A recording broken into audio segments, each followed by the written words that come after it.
Bu söyleyeceğim türkü damat beyden gelin hanıma geliyor. Tahir Bey. Evet. Zaza gelini.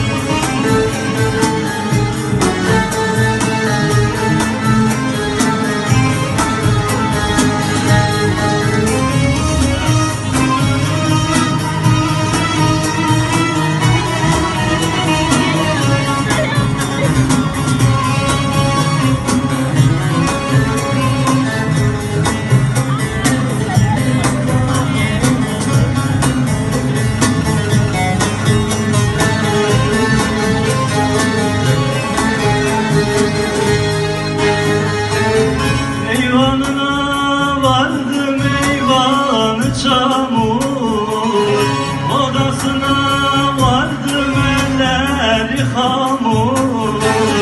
Uykudan uyanmış gözleri mahmur. Ömrümde görmedim böyle gelini.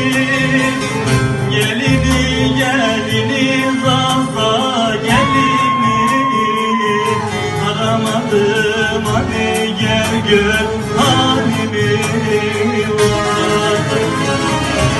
Uykudan uyanmış gözleri mahmur. Ömrümde görmedim böyle gelini. Gelini gelini zaza gelini. Aramadım hani gel gör halimi.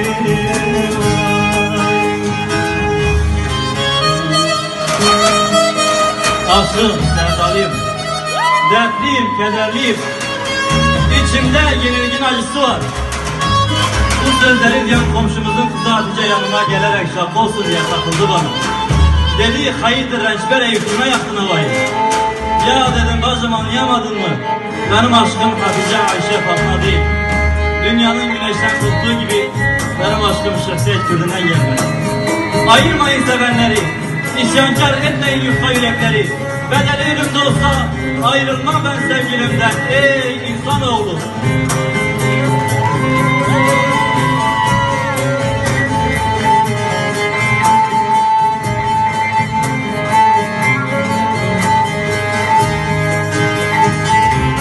Odasında elvan güller açıyor. Kokusunu dört bir yana saçıyor. Ne dedim de o yar benden kaçıyor. Ömrümde görmedim böyle gelini. Gelini gelini Türkmen gelini. Aramadım hani gel gör halimi.